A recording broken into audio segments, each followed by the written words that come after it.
Welcome back to the SSL. Tasteless and Wolf here. We're now going on to our third best of three. I really liked what Classic did in that last game. Seems like the Adept is pretty tough to stop, but I do like the idea behind the strategy in general. Yeah. You don't have to just use the Adept to try to acquire third base. You can also combo that with a proxy, with the Warp Prism, then the Immortals, and it seems like it's pretty tough for Terran to stop. I mean, it's just so difficult with the new Warp Prism pickup range as well. You can get those Adepts out, keep them alive, they regenerate their shields really quickly, and then bring them back in, keep attacking, the Terran just falls apart. Now, Alive did a really greedy, risky build, but you made even like a ton of turrets, but you can't have turrets everywhere. Then you spend too much on turrets, and the Protoss just gets ahead because you spent like 1,000 minerals making 10 turrets. So it's a really tough build to stop, and Classic prepared really well. He said in his interview he has a lot more builds planned that he wants to show us. But we're going to go into our third matchup of the night, which is going to be Stats versus Hurricane, a PvP.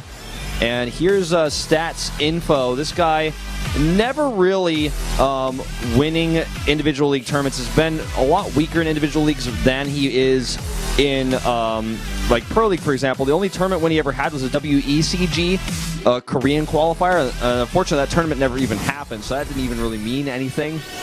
Now here is Hurricane, someone who is also very similar to Stats in Wings of Liberty, was actually very good in team leagues in the GSTL, but not very good in individual leagues, making it to Codes only a few times in his career. I mean, if you look at his career here, some of the stats go back to 2013, the Hong Kong Esports Tournament. Not a ton of stuff going on for him in Korea, not a ton of wins here in individual leagues. Again, it is a best of three PvP. I'm not sure if there is a favorite for this. What do you think? I think there is. I think Stats. I think Stats is highly favored here. I think Hurricane. I think Hurricane has a better shot. I mean, not necessarily a better shot than what you're saying. I'm not saying a better shot than Stats, but I would still say it's a bit of a toss-up. I mean, it is PvP. It's a new expansion. We haven't seen very many televised PvPs. Yeah, I haven't casted a ton of them. But before we go on to that, let's take a look at the interview with the two players. KT 롤스터 프로토스 김재엽입니다. 스타리그 시즌 1, 2 때는 다 4강에 올라갔었습니다. 굉장히 기뻤죠. 삼성 갤럭시 허리케인 남기훈입니다. 저번에는 16강에서 떨어졌는데 요새 게임도 워낙 재밌게 하고 있고 기대해 주셔도 좋을 것 같아요.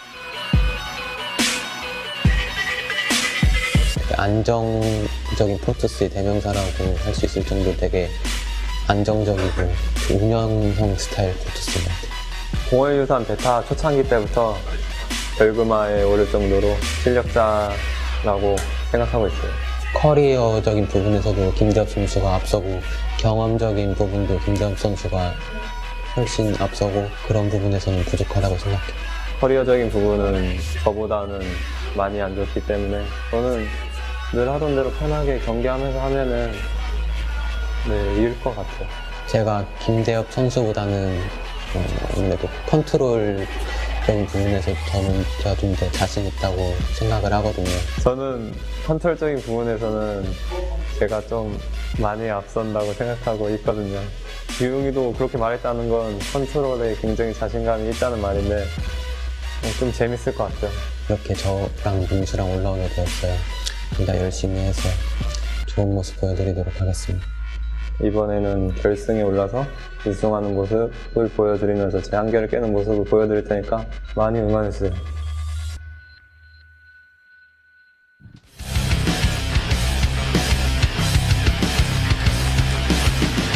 What's up, guys? We're back.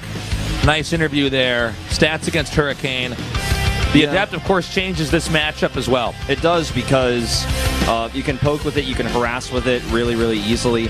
And, it's one of those units that really makes you think about how you're going to counterplay it, because the shade can be canceled, which I think is one of the strongest things in the unit. Oh my god, these two Pro Gamer jackets look so cool. They look quite clean, man. Yeah, they're like really nice. They're like right off the press there. Very new. Very new, man. That's mint condition right there. Getting ready for Pro League. That's right.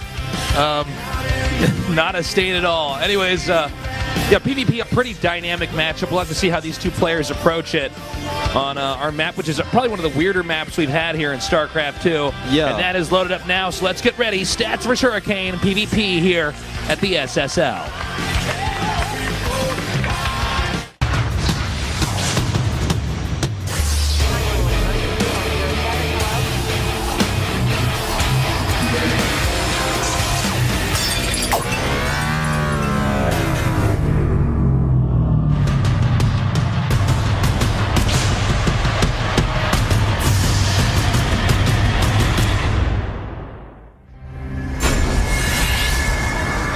Introducing our two players. Our first Protoss down here in the bottom left. In the red, he is Stats.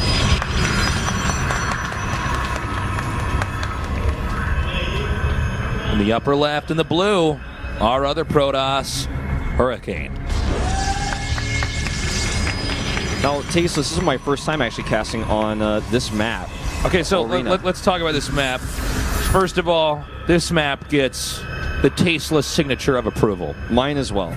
I like that it is a very different map from what we've normally seen, and I think we need to have more maps that look like this. I totally agree. I know there's going to be a lot of nerds who are going to bitch on the internet and be like, it's not basic enough for me. But look, I think this allows for some very interesting playstyles. I'd like to see every matchup played on this map. Yeah. Although I think a lot of pro gamers not as fond of this, but this is a map where you're going to be constantly expanding to the right. There is a gold base there in the center left. Yeah, on an island. On an island. And that's really cool. I also like to see just more islands in general. Me too. It's something we never really had all too much in StarCraft 2. I almost wish we did experiment a little bit with island maps in StarCraft 2. I know that people say it wouldn't be, totally fair, but I don't know. I would just like to see how the races operate on island maps. Yeah, me too. Another thing about this map is the rush distance is insanely short, and it's a two-player map. And the rush distance by air is also short, so I feel like this matchup on this map will probably be dominated mostly by early game adepts into Phoenixes. Now, we already see a huge variation in these two builds. So we're seeing Hurricane go for 2-gate Stalker, and we're seeing Stats go for 2-gate Adept. So they're going to have different Tier 1 units coming out of these gateways. And obviously the Adept is going to be a lot more flexible when it comes to harassing, and I think Hurricane is probably playing this a little bit more defensively with the Stalkers coming out. Yeah, it's already two diverging paths here. I'm feeling Stats' opener a little bit more, but let's see if it actually works out. That might be because my brain is hardwired to always think you have to go Adept early as Protoss, but that's not necessarily the case here. Now, the Watchtower is so important on this map because it gives you so much vision. And as you can see, the Stalker can't really deal with the Adepts because they're just going to shade away. He needs to control them, though. He's just going to come in here and target down probes. Remember, Stalkers don't attack fast, so these Adepts can actually get a lot of kills if they want. And this is also Adepts are light units. Stalkers don't do bonus damage. The Mothership Core coming home is so important. But he canceled the shade. I thought he was going to shade right back out of that, but pretty cool. I guess it's because there was a Stalker there, but either way, he's going to lose this battle. He's going to lose both Adepts with no damage done.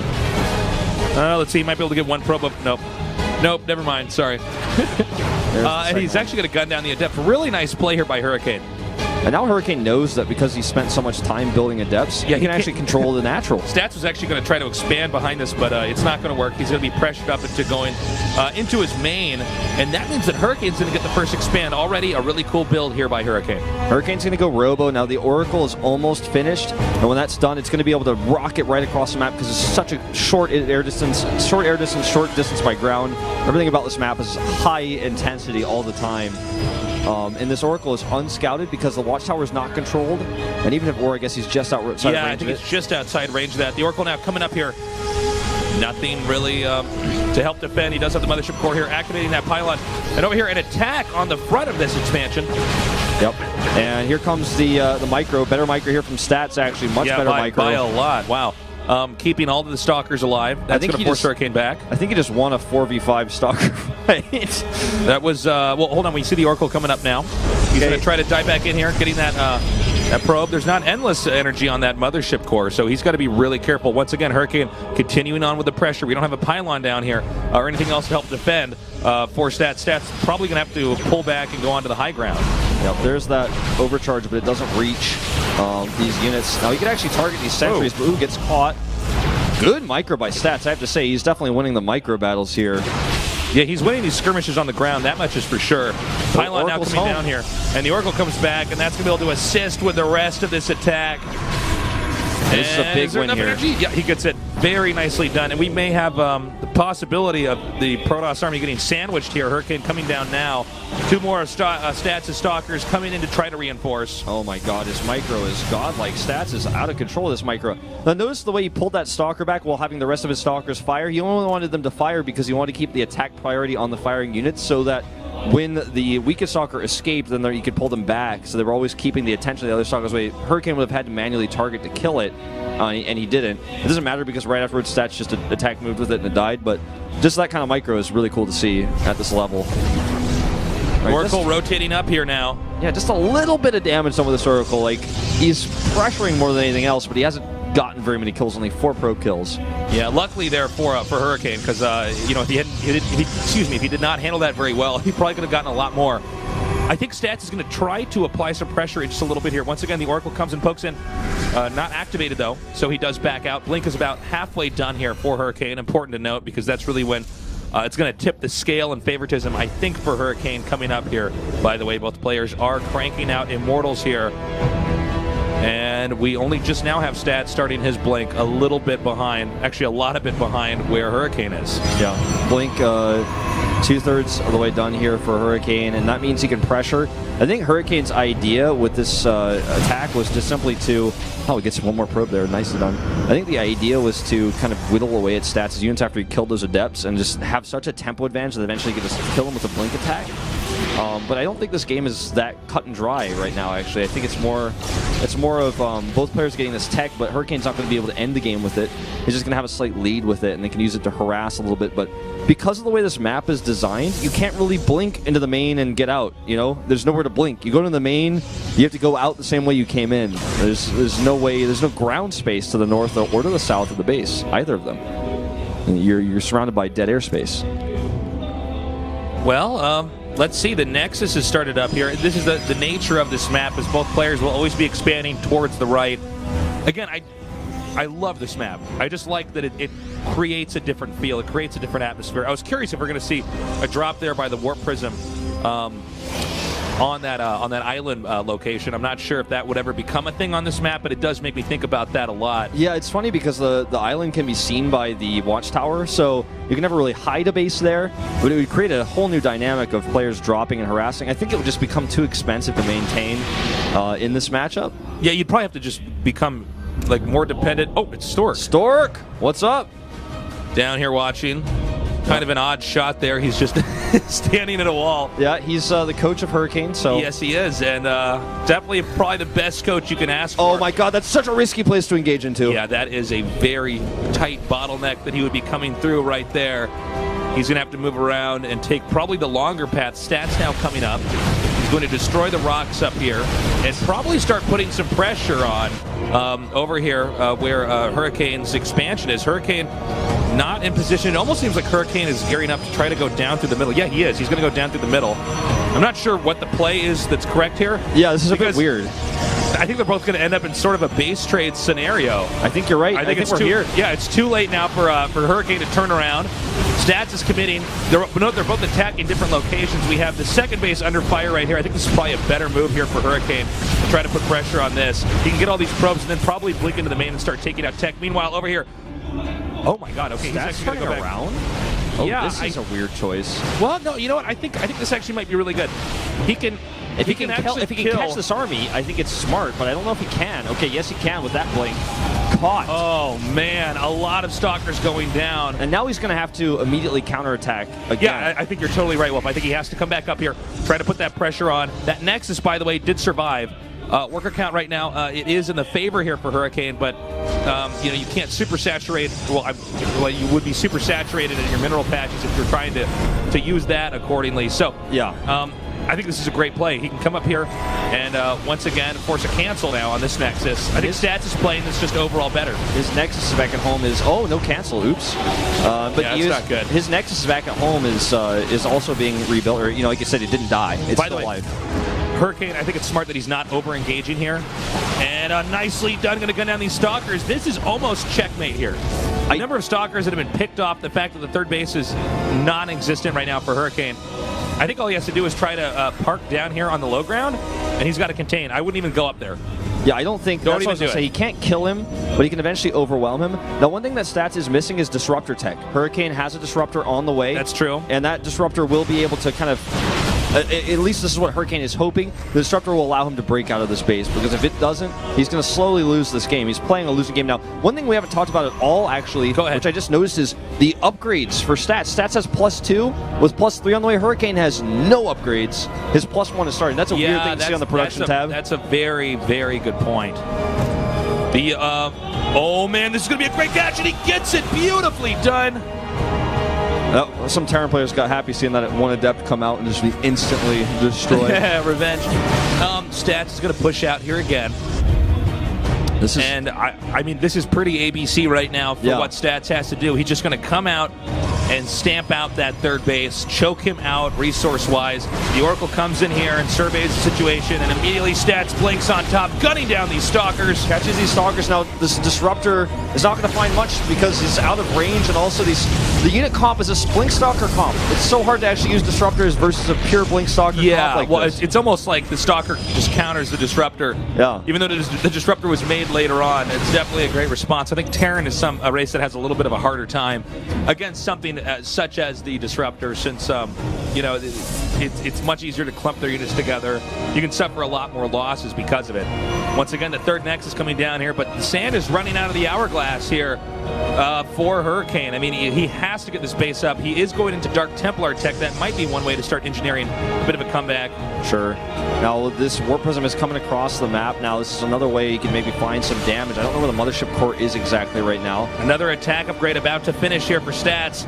The Mothership Core comes in now, unloading these DTs. Oh, those are DTs in there, in that Warp Prism. So this is actually going to be able to potentially do a lot of damage until that Observer gets back. He's going to go ahead and kill all of these pylons. The Observer's coming back, but that's not going to be enough. He needs another, group of units. Oh man, he actually is just going to target down probes. Let's see if this actually does a lot of damage here. Meanwhile, Hurricane's coming out. This is a bit of a mistake. We might have a blink forward. There it is. Yep, he kills one Disruptor. The second one is still alive.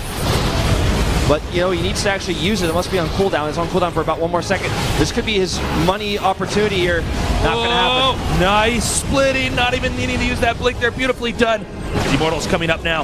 Continuing to gun that down. Nicely 5 Stalkers. Done. Huge kills there. Oh my god, this game might turn around if he's not careful.